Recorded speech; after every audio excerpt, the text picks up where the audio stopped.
최근에 우크라이나 전쟁 중에 뉴스를 보니까 러시아의 장수 중에 별 하나, 우리나라로 하면 준장이죠. 준장이 이제 사망하게 된 그런 사건을 보게 됩니다. 리드가 죽게 되면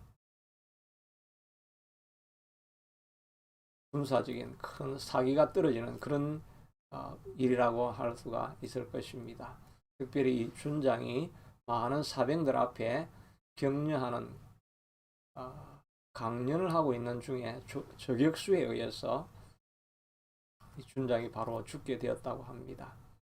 이것이 알려지게 된 계기는 이 죽은 장군의 동료가 SNS에 자기 동료가 죽어서 애쓰가다는 이런 글을 올림으로 말미암아 그것이 주변에 알려지게 되어지고 그래서 별 하나가 죽었구나 하는 것을 보게 됩니다. 전쟁할 때 리드가 사망하게 되면 큰 위기가 찾아온다고 할 수가 있을 것입니다. 오늘 본문에 나와 있는 내용도 예수님이 성천하고 난 이후에 제일 먼저 한 일이 리드를 새로 세우는 일이었습니다. 예수님께서 성천하시고 제자들이 감람산에서 예루살렘으로 다시 돌아와서 마가다락방에서 계속 기도하고 있는데 아마 얼마나 시간이 지났는지는 알지 못하지만 베드로가 일어나고 그래서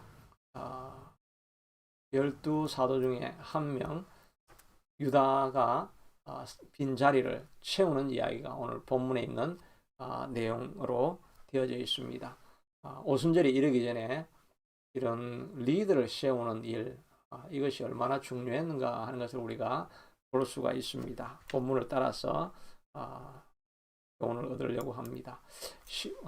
15절에 보니까 모인 무리의 수가 약 120명이나 되더라. 그때에 베드로가 그 형제들 가운데 일어서서 이르되, 이 본문에도 보니까 그때라고 되어 있는데 이 그때는 마가다락방에 제자들이 모여서 120명이 제자들과 함께 모여서 간절히 기도했는데 오순절 성령이 임하기는 10일이 지난 예수님이 40일 동안 계셨다가 그 다음에 오순절까지 이제 10일 동안 기도를 했는데 그 중에 언제인지는 알지 못하지만 기도하는 중에 하나님께서 베드로에게 이런 계시를 주시고 사명자를 새롭게 세우는 것을 보게 됩니다. 지도자를 세우는 일이 참으로 중요하다는 것을 알 수가 있습니다. 예수님도 사역을 맨 처음 시작하기 전에 제일 먼저 하신 일 중에 하나가 제자를 세우는 일이었습니다. 12제자를 세우게 되는데 세우기 위해서 예수님께서 누가복음에 보면 밤새도록 기도하셨다라고 되어져 있습니다. 다른 본문에 예수님께서 들판에서 기도하셨더라, 새벽 미명에 기도하셨더라 이런 내용은 많이 있지만 밤새워 기도하였더라는 그런 내용은 밤이 다 하도록까지 기도했다는 내용은 이 누가복음에 나오는 이 이야기하고 아마 겟세마네 동산에서 기도했던 그 철야기도 아마 그 두 가지가 아니었을까 생각을 해볼 수 있습니다. 그만큼 그리고 나서 이제 예수님께서 12제자를 세우게 되는 것이지요. 그만큼 사람을 세우는 일이 이렇게 중요하고 많은 기도가 필요한 일이구나 하는 것을 우리가 알 수가 있습니다. 기도하면 우리가 생각하는 것과는 전혀 다른 결정을 우리가 내릴 수 있게 되지요. 예수님도 기도하다가 12제자를 세우게 되는데 우리의 상식하고는 너무나 다른 사람을 세우게 되는 것을 보게 되지요. 갈릴리에서 전 세계를 앞으로 변화시켜야 될 기독교의 미래를 책임져야 될 사람을 선택하려고 하면 아무래도 도시에 살고 있는 예루살렘의 엘리트들, 배운 사람들, 이런 사람들을 선택해서 세워야 할 것입니다. 물론 마음도 순수하고 깨끗한 사람이기도 하지만 웬만하면 성경적인 지식도 있고 또 사회적인 학문도 있고 이런 사람도 한두 명은 세울 수 있을 것 같은데 예수님은 전혀 뜻밖으로 가장 변방 지역에 있던 갈릴리에 고기 잡던 어부를 세우기도 하시고, 또 셰리마테, 셰리는 텍스 컬렉터이죠. 삭교와 같은 그런 사회에서 지탄받고 있던 마태를 제자로 그 세리들을 이렇게 제자로 삼기도 하시고, 그렇게 하신 것을 볼 수가 있습니다. 우리의 생각과는 너무나 다른 방향으로 예수님께서는 선택을 하셨습니다. 그런데 그 사람들을 통해서 우리하고 생각과는 너무나 다르게 전 세계를, 오고 오는 세대를 복음화시킬 수 있는 그런 역량을 갖춘 사람이 그 사람들을 통해서 선택해지는 하나님의 길은 우리의 길과는 너무나 다르다는 것을 알 수가 있죠. 우리도 기도하지 않고 무언가를 선택하게 되고 인간적인 지식과 지혜를 가지고 선택하게 되면 우리의 한계만큼밖에 선택할 수가 없는 것입니다. 그런데 하나님의 길로 선택을 하니까 전혀 딴 길인 것 같은데 그 일은 마침내 이루어지는 것을 보게 되는 것입니다. 그러니 우리도 무슨 일을 시작하든지 간에 하나님 앞에 기도하며 하나님의 지혜와 인도하심을 간절히 구해야 할 것입니다. 요사밧도 전쟁이 일어나게 됩니다. 세겜 사람들과 또 모압 암몬 사람들이 연합해서 갑자기 공격에 달려오게 됩니다. 그러니까 모든 백성을 불러서 금식하며 기도하게 됩니다. 그때 한 선지자가 나와서 말하기를, 이 전쟁은 너희 것이 아니라 내가 이 전쟁은 인도할 것이다, 하나님의 것이다 라고 하는 그 말씀을 듣고, 그리고 요사밧은 하나님 앞에 기도하는 가운데 뜻밖의 전략을 사용하게 되지요. 적들이 다 앞에 있는데 맨 앞에 성가대를 조직해서 여호와는 선하시며 그의 인자하심은 영원함이로다 라고 하는 그 찬송을 부르는 성가대를 앞에 세우고 전쟁하러 나아가는 뜻밖의 방법을 사용하게 되지요. 우리 생각에는 그러면 다 죽었다 싶은데 하나님의 인도하심을 따라서 전략을 쓰고 나아가니까 하나님께서 그 군대를 서로 공격하게 만들고 자멸하게 만들어서 노량물만 가져오는데 3일이 걸릴 정도로 대승리를 가져오게 되는 것을 보게 됩니다.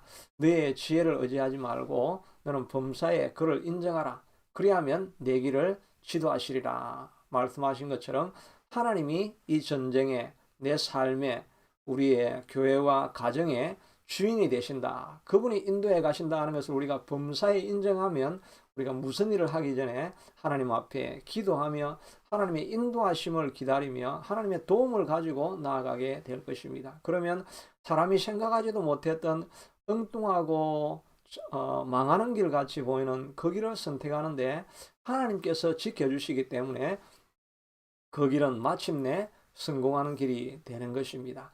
하나님이 인도하심을 따라서 선택하고 나아가면 하나님은 모든 안 되는 것을 되게 만들어 주시는 분이시기 때문에 하나님의 길이면 반드시 승리하게 되는 것입니다. 하나님께서 말씀하시기를 내 광야의 길을, 사막의 강들을 내어서 내 백성 내 택하신 자들이 마시게 할 것이라. 길이 없는 곳에도 하나님께서 가라고 하는 곳에 가게 되면 하나님께서 그 길을 인도하시게 되는 것입니다. 모세를 불러서 이스라엘 백성들을 광야로 인도하여 가라.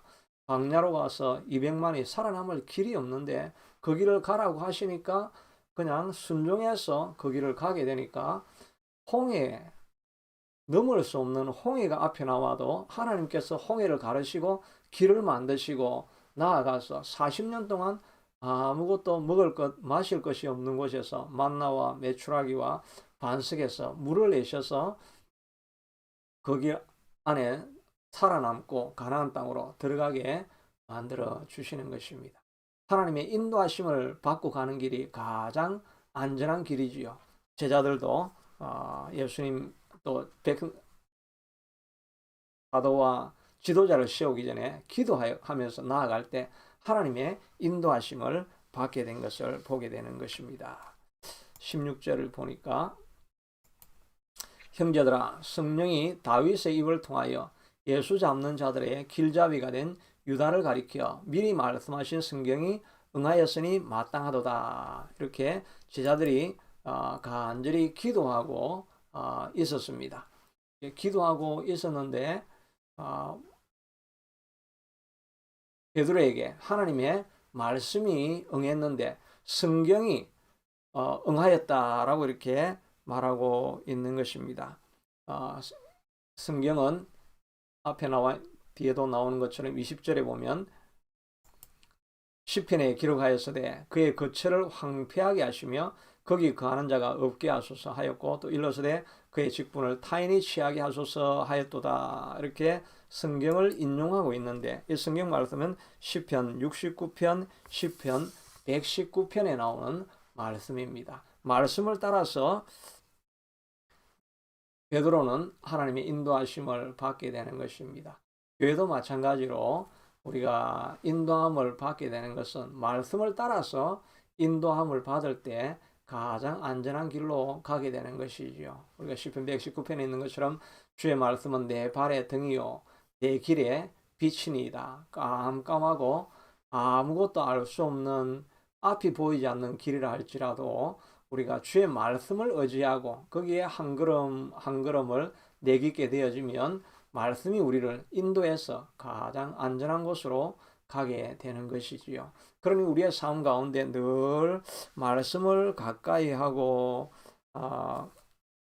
말씀을 우리 마음판에 늘 새겨두는 것이 필요할 것입니다. 바로 인생길은 캄캄한 어둠의 길이라고 할 수가 있습니다. 매일매일 우리가 선택을 해야 되지만 그 길이 앞으로 어떻게 우리를 인도해 갈지, 어떤 결과를 가져오게 될지 우리는 늘 알지는 못하죠. 그저 한 걸음 선택할 때마다 그 선택에 따라서 그 결과들을 우리가 경험하게 되는 것입니다. 매일매일 우리가 어떤 것들을 결정하게 되지요. 그런데 주의 말씀이 내 마음판에 붙들려 있다고 한다면 주의 말씀을 따라서 선택해야 되리라. 그 길을 따라가면 가장 안전한 길이 되는 것입니다.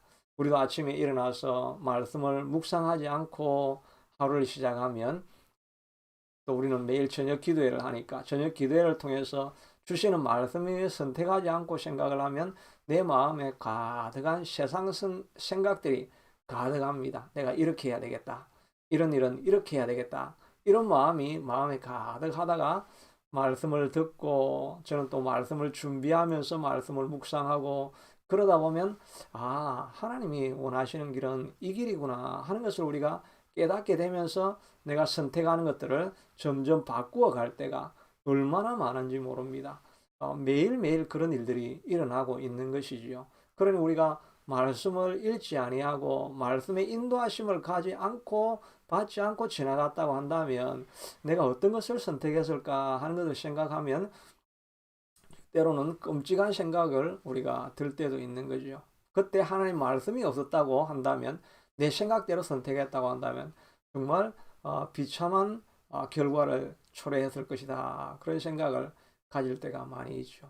또 때로는 정말 말씀을 가지고 선택을 해야 되는데 내 마음의 생각대로 일어나는 감정대로 선택을 했다가 나중에 낭패를 당하게 되는 그런 경험들도 우리가 많이 하게 되죠. 그러니 우리가 우리의 길을 인도해 가기 전에 늘 하나님의 말씀을 묵상하고 말씀이 들려지는 대로 선택할 수 있게 되도록 말씀 가까이에 늘 머물러 있는 것이 필요한 일이 될 것입니다.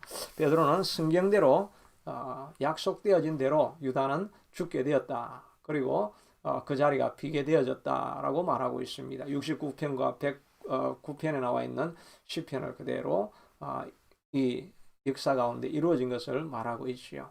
이걸 통해서 우리가 생각할 수 있는 것은 하나님의 약속은 반드시 이루어진다 하는 것을 우리가 믿음으로 바로 이 베드로의 고백을 통해서 우리가 다시 한번 확인을 하게 되는 것입니다.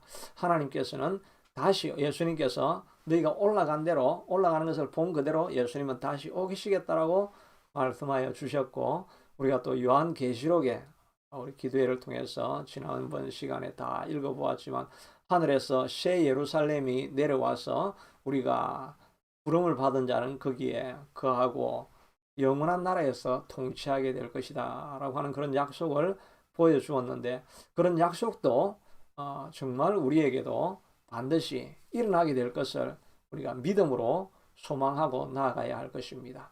또한 우리의 구원에 대해서도 누구든지 예수 그리스도를 믿는 자들에게는 하나님의 자녀가 되는 권세를 주셨다고 말씀하여 주셨습니다. 믿음으로 구원을 얻게 될 것이라고 약속해 주셨기 때문에 우리가 믿는 자들에게는 하나님께서 영원한 나라의 영생을 누리도록 해주시겠다고 하는 약속도 반드시 이루어질 것을 우리가 믿음으로 기대하고 사모하며 나아가야 할 것입니다. 이뿐 아니라 이 땅에서도 하나님께서 우리에게 주신 수많은 약속들이 있지 않습니까? 우리의 영혼의 구원뿐만 아니라 우리가 어떤 상황에 처해 있든지 간에 내가 너의 구원이 될 것이다. 내가 어디로 가든지 너와 함께 할 것이다 하는 수많은 약속들이 있지요. 그 약속들은 지금도 우리에게 유효하고 그대로 우리에게 이루어지게 될 것입니다. 주님이 지금도 우리와 함께 하셔서 어떤 상황에 있든지 우리를 돌보아 주시는 것입니다. 또 시편에 나와 있는 것처럼 너희가 환난 중에 내게 부르짖으라. 그래야 내가 너희를 건져리니 내가 너를 영화롭게 하리라. 환난 중에 있는 자는 하나님 앞에 부르짖고 나아가면 크고 비밀한 것을 보여주셔서 우리를 구원해 주시리라고 하나님께서 약속해 주시고 있는 것입니다. 우리의 사명도 하나님께서 끝까지 이루어지게 만들어 주실 것입니다. 바울도 내가 로마도 보아야 되리라 이 약속을 하나님께서 주시니까 풍랑이 치고 14일 동안 그 큰 유라굴라의 광풍으로 말미암아 배가 거의 다 꺼져가고 죽을 것 같은데, 배는 다 파손이 된다 할지라도 그래도 생명은 살아서 나중에는 로마까지 가는 일이 일어나게 된 거죠. 하나님께서 하시겠다고 사명으로 이루어 주시겠다고 하시는 일은 어떤 수단과 방법을 동원하셔서도 하나님께서는 반드시 이루어 주시게 되는 것입니다. 하나님께서 예수님께서 친히 또 그 로마서에도 말씀하고 있는 것처럼 하나님을 사랑하는 자, 그 뜻대로 부르심을 입은 자들에게는 모든 것이 합력하여 반드시 선을 이룰 것이라 하는 이 약속도 우리가 붙들어야 할 것입니다. 지금 당장은 과정 속에 있어서 하나님이 함께 하신다고 하는데도 낭패가 실망과 좌절과 어려움이 찾아온다 할지라도 우리는 약속은 반드시 이루어지는 것인 줄로 알고 마침내는 합력하여서 모든 것이 선을 이룰 것이라고 하는 기대와 소망과 믿음을 우리가 가져야 할 것입니다. 모든 것은 반드시 합력해서 선을 이루게 되지요. 욥도 그가 우리가 기도의 시간에 우리가 읽는 것처럼 수많은 고난의 과정을 지나가게 됩니다. 자녀를 잃게 되어지고 재산을 잃게 되어지고 몸은 질병에서 허덕이게 되어지고 아내는 떠나가고 친구들은 계속해서 비방하는 말을 하고 주변에 있는 사람들이 그를 침뱉고 모욕적인 말을 하면서 모두가 오해를 하고 억울한 그런 상황에 빠져 있습니다. 욥도 하나님이 살아계시면 어떻게 이렇게 하실 수 있습니까? 라고 비난하는 마음, 불평하는 마음도 막 일어나기도 합니다. 그럼에도 불구하고 욥이 신실하게 하나님을 계속해서 찾고 부르고 있으니까 마침내는 욥의 결말을 아직 우리가 기도에서는 다 읽지 않았지만 아는 것처럼 복으로 끝나게 되는 것을 보게 되지요.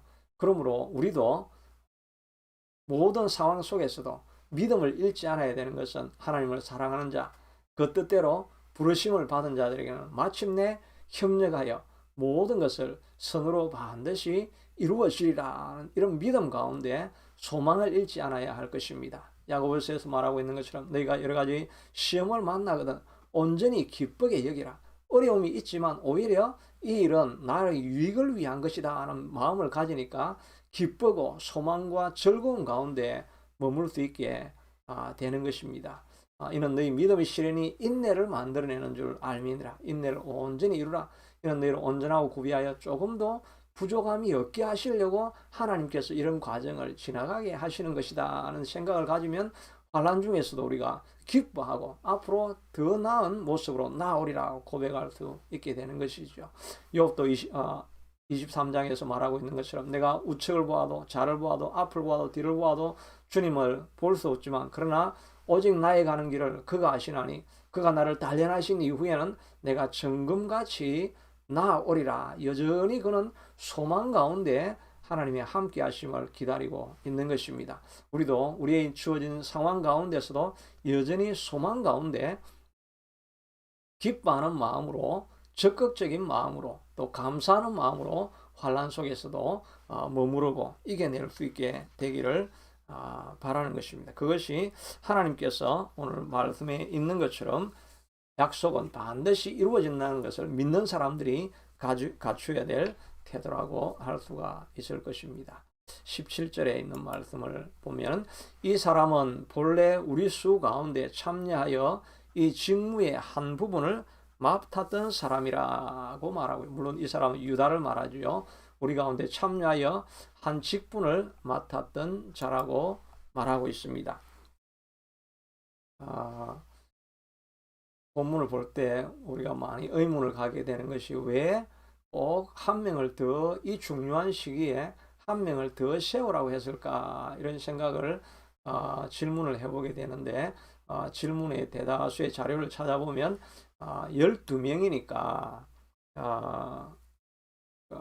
12명이 이스라엘을 대표하는 사람이니까 그 중에 한 명이 빠지면 전체를 이렇게 다 표현할 수가 없는 것이고, 또 예수님께서도 마태복음 19장에도 보면 인자가 자기 영광의 보좌에 앉을 때에 나를 따르는 너희도 12보좌에 앉아 이스라엘 12지파를 심판하리라.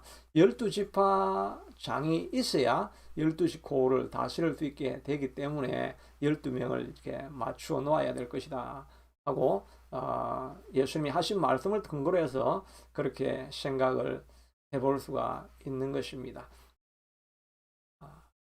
이것을 통해서 우리가 볼 수 있는 것은 다 함께 모여서 하나님의 사역이 이루어진다는 것입니다. 한 명이라도 마음이 상하거나 한 명이라도 낙오하는 사람이 있으면 그 일이 이루어질 수가 없다는 것이죠. 한 명이라도 낙오하는 사람이 있으면 그 사람을 다시 세워서 같이 가야 할 것을 말하고 있습니다. 예수님께서도 비유하신 것처럼 선한 목자는 99마리가 있어도 한 마리가 낙오하면 그 한 마리를 찾을 때까지 찾는다라고 말씀하고 있지 않습니까?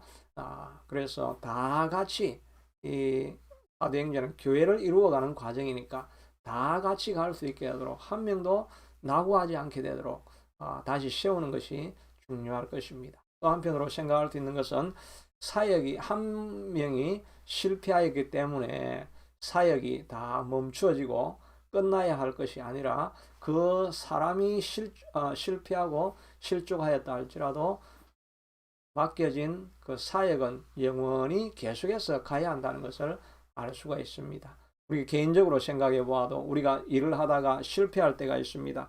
해도 되지 않을 때가 있습니다. 그럴 때 우리가 멈추어야 되는 것이 아니라 다시 그 사역을 다른 방법을 동원해서라도 그 사람을 세우고 그 사역을 계속해 나가야 하는 것을 알 수가 있지요. 우리가 어떤 사역이 있든지 간에 사역자가 실족하였다고 해서 사역이 멈춰지는 것이 아니라 어떤 방법을 동원하든지 다 사역은 우리가 계속해서 해야 할 것이다 하는 것도 우리가 생각해 볼 수가 있습니다. 18절, 19절에 유다에 대한 설명이 나오죠. 이 사람이 불의의 삭스로 밭을 사고 후에 몸이 곤두박질하여 배가 터져 창자가 다 흘러 나온지라.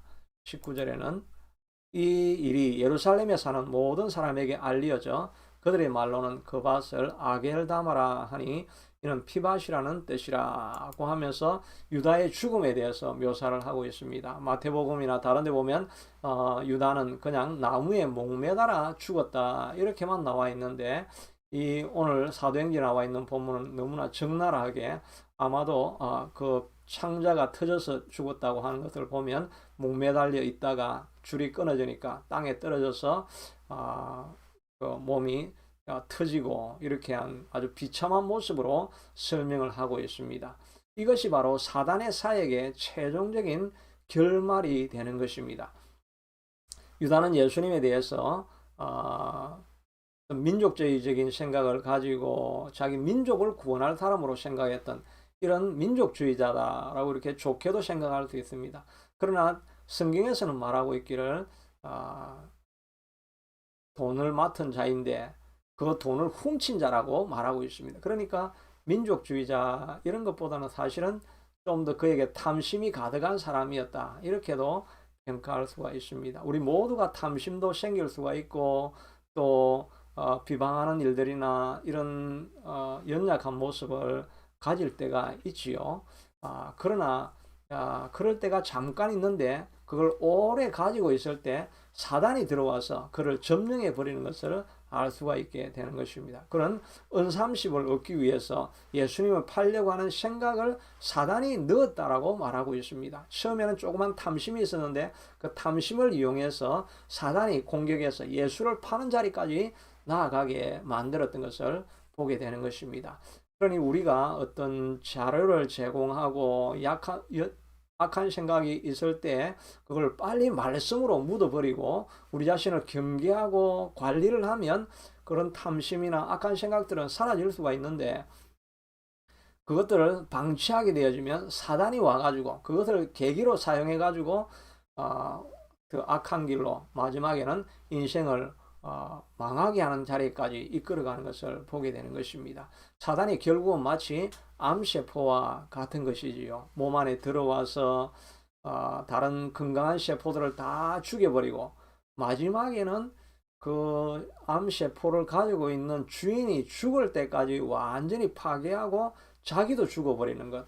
이것이 암세포가 하는 역할인 것처럼 사단도 마찬가지죠. 우리 몸에 들어와서 처음에는 조그만 부분을 장악하다가 점점 더 장악을 해서 건강한 세포를 다 죽여서 결국은 우리 삶도 사단이 들어오게 되면 그렇게 다 멸망하는 자리까지 결국은 이루게 된다는 것을 알 수가 있는 것입니다. 그러니 우리가 해야 될 일은 사단이 들어오고 사단이 우리를 정복하려고 할 때 우리가 그것을 막아내고 대항하고 저항하고 싸워야 할 것을 말해주고 있는 것입니다.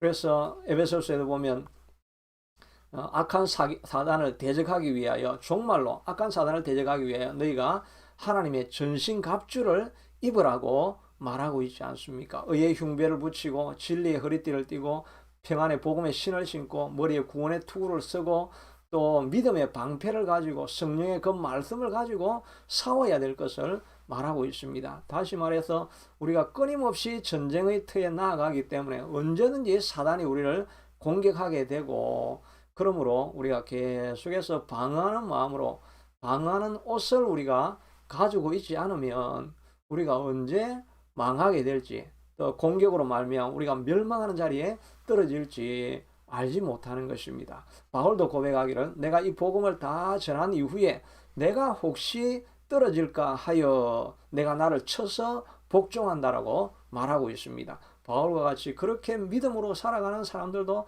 내가 혹시 잘못하여서 구원의 길에서 떨어질지도 모르겠다고 해서 자기를 경계하고 징계하고 자기를 부추기고 자기를 더욱더 한 곳으로 몰아가기 위해서 애를 쓰고 있는 그런 모습을 보게 되는 것이지요.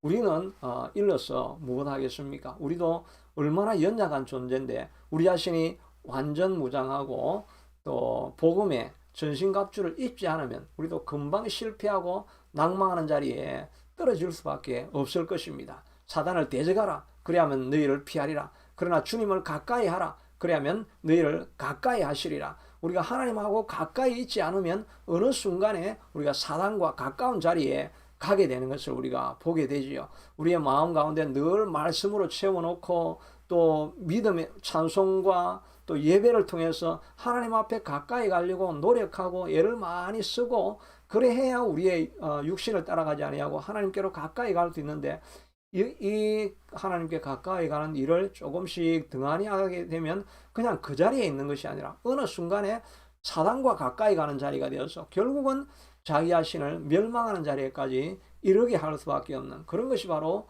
우리의 모습인 것을 알 수가 있는 것입니다. 그러므로 우리가 이 영적인 전투에서 늘 이기기 위해서는 하나님의 전신갑주를 입고 자기를 날마다 경계하는 마음으로 하나님께 가까이 가려고 우리가 애를 많이 쓰고 그런 과정을 지나갈 때 우리의 신앙이 무뎌지지 않게 될 것입니다. 특별히 코로나를 통해서 우리의 교회 건물 안에 들어가지 아니하고 이런 시간들도 오래 지나고 같이 만나는 시간들도 없어지고 이러면서 우리의 신앙이 하나님께 가까이 가는데 조금씩 열심히 덜해졌다고 하면은 우리가 한 걸음 더 사단의 공격에 더 많이 가까이 가 있다는 것을 생각하면서 날마다 우리 자신을 돌아보고 경계하면서 나아갈 때 우리가 유다의 길을 걷지 아니하고 주님 안에서 쓰임 받는 자리로까지 나아가는 우리가 되어질 것입니다. 이런 삶으로 하나님 앞에 승리하는 저와 여러분들 될 수 있게 되기를 축복합니다.